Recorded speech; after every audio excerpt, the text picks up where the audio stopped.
Bom dia, graça e paz, meus irmãos e amigos. Eu gostaria de iniciar essa mensagem com uma dinâmica. E se você puder ficar de pé, nós vamos relembrar uma brincadeira que as crianças gostam muito, né? Quem já brincou de o mestre mandou? Já brincaram de o mestre mandou ou não? Então tá. O mestre mandou, levanta a mão direita. O mestre mandou, levanta a mão esquerda. O mestre mandou, abaixa as mãos. Senta.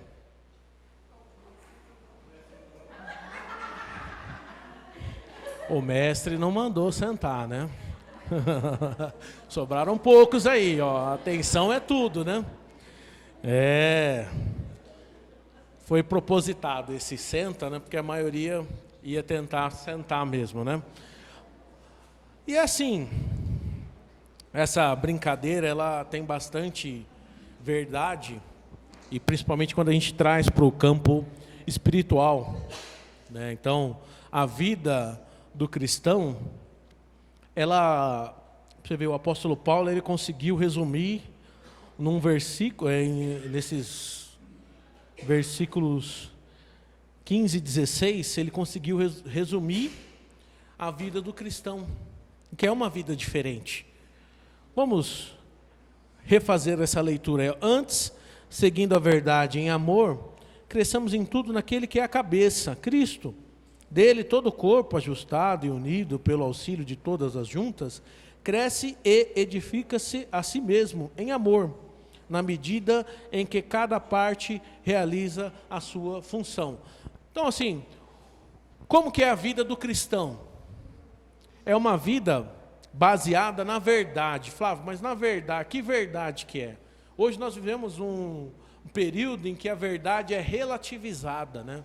Você já deve ter ouvido falar assim, mas essa é a sua visão, né? Eu consigo entender de outro jeito, né? Então, como que fica, né, a verdade do Senhor e as visões de verdade sobre o que Deus diz? Não tem como existirem duas verdades. A verdade é única. Então nós precisamos eliminar um pouco dessa questão de relativização, né? Deixar ela lá fora para outras questões, né? Quando se trata de cristianismo e da palavra do Senhor, ela é única, ela é uma verdade absoluta. Então nós precisamos ter isso em mente. E ele fala, além de estar em verdade, ele tem um outro ingrediente aí, amor. O amor é importantíssimo, né? O amor, eu não estou falando aqui de paixão, tá? Desculpem aí os jovens, né? Já pensaram, né? Naquela pessoa que faz o seu coração bater mais forte, né? Aquela coisa assim. Não estou falando desse tipo de amor. Eu estou falando do amor de compaixão, né? Então é o amor ágape, né? Então esse amor, ele é diferente. E por que eu preciso ter a verdade e ter o amor? E tem um terceiro ponto. Por quê? Porque eu vou estar sempre em comunhão. O cristianismo, ele não é isolado. É interessante isso, a dinâmica que ele coloca aqui de um corpo, né? Quem que é o cabeça? É Jesus. Então, do nosso corpo, as ordens vêm daqui de cima, para tudo. Para mim mexer minhas mãos aqui, né, veio algo do meu cérebro, né, ondas, né, eu não sei explicar, não sou da área médica, né, mas partiu aqui do meu cérebro a ordem para minha mão mexer, fazer isso, né, para que eu fale, né? Então tudo parte daqui de cima. Então o que cabe ao resto do corpo cumprir, né, essas designações, né? A mensagem é enviada através do cérebro, o corpo vai agir, né, segundo essa mensagem enviada, né? E a vida do cristão, ela é uma vida coletiva. Ele conseguiu brilhantemente sintetizar isso aqui. seguindo a verdade, a gente cresce, a verdade em amor, a gente cresce em Cristo. Ele é o cabeça, Ele que dá a direção. Então nós como corpo, partes desse corpo, unidos pelo auxílio de todas as juntas, cresce e edifica a si mesmo na medida em que cada um realiza a sua função. Ao realizar a minha função no corpo, o corpo desenvolve. É igual a academia, né? Eu começo lá, estou malhando lá, né? Então, bíceps, né, e os músculos estão em movimento. Então, vai haver um desenvolvimento ali. Então, a vida do cristão não é solitária, ela é coletiva. Então, lembra sempre disso, porque tem uma diferença grande entre os não cristãos, aqueles que não têm e não acreditam em Deus, né, em Jesus e na sua verdade. Então, o contraste, ele é interessante, ele vem nos versículos a seguir. Versículo 17, né? Assim eu lhes digo, e no Senhor insisto, que não vivam mais como os gentios, que vivem na inutilidade de seus pensamentos. Eles estão obscurecidos no entendimento e separados da vida de Deus por causa da ignorância em que estão, devido ao endurecimento de seu coração.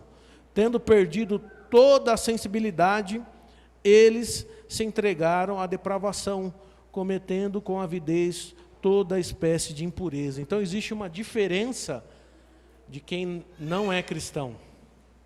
É uma vida individual, uma vida que é regida por ele próprio. Então eu sigo os meus caminhos, né? Então eu vou fazer o que eu quero, né? Então isso gera um piloto automático aqui na minha vida, se eu deixo de seguir a Cristo, né? Então eu estou vivendo segundo a minha vontade, é o que eu quero fazer, né? Então o que me traz felicidade eu vou fazer, entendeu? Então é uma dinâmica totalmente individual, ela não é coletiva, ela é individualizada. Então, e a ignorância que ele fala aí é o não conhecimento. Então, esse não conhecimento causa esse endurecimento do coração. E eu vou fazer cada vez mais a minha vontade. E a minha vontade sempre vai prevalecer. E vai trazer o quê? Uma insensibilidade. Que insensibilidade que é essa? Insensibilidade à verdade. Insensibilidade sobre o que precisa ser feito.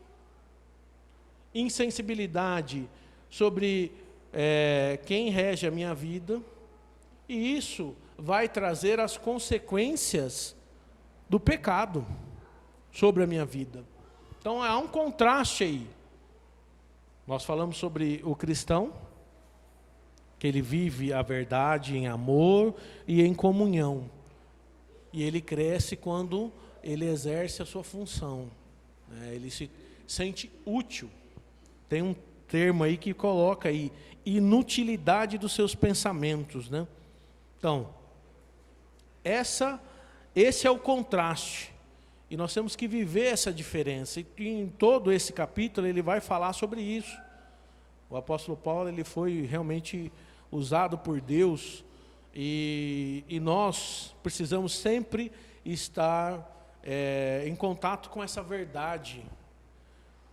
Por que eu tenho que estar em contato com essa verdade? Porque essa verdade ela vai fazer com que eu endireite o meu caminho, com que eu siga um propósito, para que eu viva em função de mim mesmo, para que eu não viva em função de mim mesmo, mas em função de um propósito maior.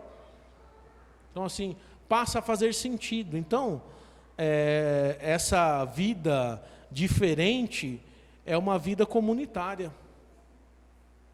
Isso é importantíssimo para nós. Flávio, ele vem falando mais aí, ele vai falar mais, né? Versículo 20. Todavia não foi isso que vocês aprenderam de Cristo. De fato, vocês ouviram falar dele e nele foram ensinados de acordo com a verdade que está em Jesus. Quanto à antiga maneira de viver, vocês foram ensinados a despir-se do velho homem, que se corrompem por desejos enganosos, a serem renovados no modo de pensar e a revestir-se do novo homem, criado para ser semelhante a Deus em justiça e em santidade, provenientes da verdade. E esse processo de vida diferente, uma vida baseada na verdade, em amor, em comunhão, com Cristo regindo a minha vida, regindo a sua vida, governando, né? Nós temos que deixar coisas para trás. E é aí que fica difícil a coisa. Porque ser cristão aqui dentro dessas 4 paredes é fácil. Aqui é o melhor cenário, é o modo mais fácil de eu ser cristão, dentro desse ambiente aqui. Porque é um domingo, tem os irmãos aqui à minha volta, então aqui é muito fácil. Mas o problema é quando eu piso o pé da porta para fora ali. É aí que as coisas ficam interessantes e eu vou precisar, sim, de cumprir algumas coisas, mudar algumas coisas para que eu me mantenha dentro do corpo, em comunhão. Então isso é importantíssimo. Por isso que não é uma vida solitária, não é uma vida individual. Daí a importância de estarmos juntos. Por quê? Eu faço parte do mesmo corpo que você. Então assim, nós, ao desenvolvermos as nossas funções aqui, o corpo ele vai ficar saudável, ele vai crescer, ele vai se desenvolver, né? Vai cumprir um propósito maior.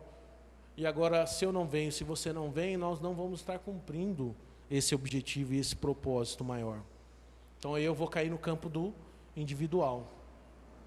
Então aí eu não vou estar vivendo essa diferença. E ele dá essas instruções. Continuando nos versículos aí posteriores, nós vemos aí 7 coisas que nós temos que deixar. 7 coisas que eu preciso deixar. E está são coisas bem simples e nós vamos nos aventurar aí, vamos discorrer e obter o cerne aí desses pontos, né? O versículo 25. Portanto, cada um de vocês deve abandonar a mentira e falar a verdade ao seu próximo, pois todos somos membros de um mesmo corpo. Ah, Flávio, mas olha, eu procuro sempre falar a verdade, né? É difícil, né? Às vezes é uma mentirinha aqui, uma mentirinha ali. Então, o problema está aí, nessa mentirinha aqui, mentirinha ali. Essa mentirinha nos torna iguais às pessoas que não têm essa mesma crença que nós. Então, eu tenho que viver diferente e falar a verdade. E às vezes, assim, a mentira ela vem bem disfarçada e bem intencionada. Ah, Flávio, mas você pode dar um exemplo? Eu posso te dar um exemplo. Quando o importante é ser feliz, e você concorda com alguém falando sobre isso, você tem que ser feliz. Olha, dependendo do contexto, isso aí vai ser uma mentira. Então, quando eu relativo à verdade do Senhor, todos os caminhos levam a Deus, o importante é o amor. Aí tem uma possível mentira aí também. Então nós temos que tomar cuidado, principalmente com essas mentiras disfarçadas, né? Porque às vezes alguém fala e a gente confirma, né? Igual o amém, né, na oração. Você tem que prestar atenção no que está sendo orado, né? Porque o amém é assim seja, você está assinando junto ali. Então, abandone a mentira. E aí vem outra dificuldade que nós temos que deixar, fazer a diferença. Está aí no versículo 26. Quando vocês ficarem irados, não pequem. É difícil, hein, Flávio? Ficar irado é fácil, mas não pecar, então, tem uma linha sutil aí. Como que eu fico irado e não peco? Quando eu não crio raiz de amargura. Às vezes eu fiquei revoltado com algo, eu estou irado com aquilo. O que é mais fácil? eu ficar martelando aquilo na minha cabeça e aquilo vai crescendo, ou o que pode ser feito para ser alterado? O que eu, Flávio, posso fazer para que essa ira se acalme em mim? Será que eu tenho que conversar com alguém? Será que eu tenho que clarear o campo? Eu ouvi muito, tem uma amiga que fala muito sobre isso, né?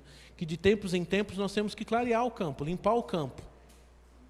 Porque a gente vai falando coisas, a gente acha que a pessoa entendeu aquilo da melhor forma possível, e as pessoas vão ficando magoadas à nossa volta, e de repente está crescendo aquele mato alto.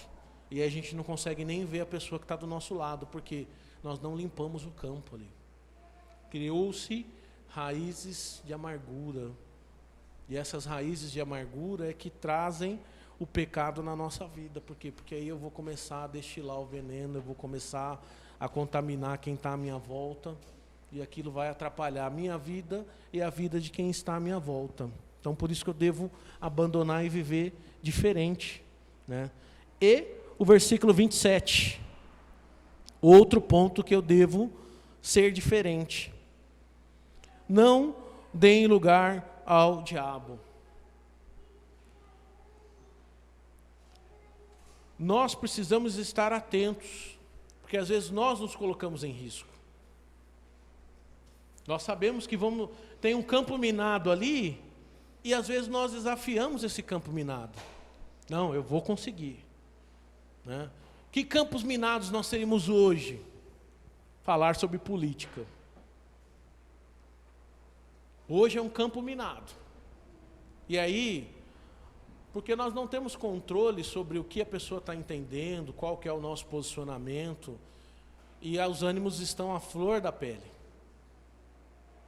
Chegando ao ponto de terem homicídios, né? Porque eu vou votar em A, você vai votar em B, então começa a discussão ali, e de repente um homicídio está ali. Uma pessoa mata a outra por causa de política. Então assim, eu devo ou não? É um campo minado. Talvez você saia ferido ali. Está dando ocasião ao diabo. Entendeu? Assim, se eu sei, estou lá no meu ambiente familiar, percebo que a minha esposa está nervosa, tento me justificar, a coisa fica pior. Às vezes nós temos que respeitar o tempo da pessoa que está ao nosso lado. E às vezes a boa intenção também, na boa intenção nós damos ocasião ao diabo. Então nós tem tempo para tudo. Às vezes aquele não é o melhor momento para conversar sobre aquele assunto, porque os dois estão nervosos, a coisa aconteceu ali, aquele momento ali. Então, em vez de melhorar, você vai jogar mais gasolina ali, e a coisa vai sair do controle, e nós vamos estar fazendo o quê? Dando ocasião, né? Dando lugar para que o diabo reine ali. Então, nós temos que tomar cuidado com isso, né? Outro ponto, e aqui eu abro e eu acho interessante, né? Versículo 28, que furtava, não furte mais, antes trabalhe, fazendo algo útil com as mãos, para que tenha o que repartir com quem estiver em necessidade. O não furtar, né? Ah, Flávio, mas eu não cometo isso. Não vou lá e estou vendo aquele objeto, eu quero, ponho no bolso, sai sem pagar, né? Vamos contextualizar isso para os nossos dias de hoje. Se eu estou no ambiente de trabalho, o que é esperado dentro do meu ambiente de trabalho? Que eu trabalhe. E se eu não estou trabalhando, quando é para estar trabalhando? E aí? O que é isso? É um furto. Furto de tempo, de dinheiro, né? Então, assim, nós temos que tomar cuidado com isso. Porque não é só o furto deliberado, né? Subtrair a coisa. E olha, tem um bichinho que você deve estar no seu bolso aí que pode furtar muito. Muito do seu tempo de trabalho. É o celular, o smartphone. Hoje ele consome, né? Assim, a não ser que você trabalhe aí dentro desse ambiente online que precise, né? Então nós temos que tomar cuidado, né? Tem patrões aí que estão exigindo aí que você guarde numa gaveta o celular, e aí a pessoa fala, não posso ficar sem meu celular, né? Dá aquela tremedeira, então, porque é uma dependência. Então assim, nós temos que filtrar isso. Eu tenho que ser o melhor funcionário possível, né? Então, evitar o desperdício. Ontem os homens, nós estávamos conversando sobre finanças, né? No estudo bíblico, e foi tocado nesse ponto, né? Até o irmão Edmilson trouxe um exemplo lá do patrão dele, né? Que sempre falou, olha, é uns parafusinhos que vão sobrando aqui, que no final do ano, se você somar tudo aquilo que foi desperdiçado, olha o tanto de prejuízo. Porque se o seu patrão quebra, o que vai acontecer com você? Você vai ser demitido. Então, assim, é um jeito de zelar, né, de manter o trabalho, é zelar pelos itens que você usa, pelo veículo, se você dirige o veículo. Então, não furte tempo e nem dinheiro. Né? Então, principalmente dentro desse contexto laboral, é que às vezes ocorre isso, contextualizando para os nossos dias de hoje. Um outro ponto, versículo 29, nenhuma palavra torpe saia da boca de vocês, mas apenas o que for útil para edificar os outros, conforme a necessidade, para que conceda graça aos que ouvem. Então aqui é uma outra situação que exige um cuidado muito grande para a gente ser diferente, para a gente viver diferente. É aquela rodinha, onde surge um assunto, a pessoa que está sendo falada não está ali, é um problema. O torpe aqui não é só palavrão, tá? Imagino que você não fale palavrão, né? Então, mas não é só o palavrão, é essa linguagem inadequada. Então, há um cuidado que nós precisamos ter aqui nesse sentido, para viver de forma diferente, para viver conforme o Senhor quer. E tudo isso tem uma razão de ser, lá no versículo 30. Porque todas as vezes que eu cometo essas coisas anteriores, eu entristeço o Espírito Santo. É o que está aí no versículo 30. Ó. Não entristeçam o Espírito Santo de Deus, com o qual foram selados para o dia da redenção. Então eu tenho que me livrar de tudo isso.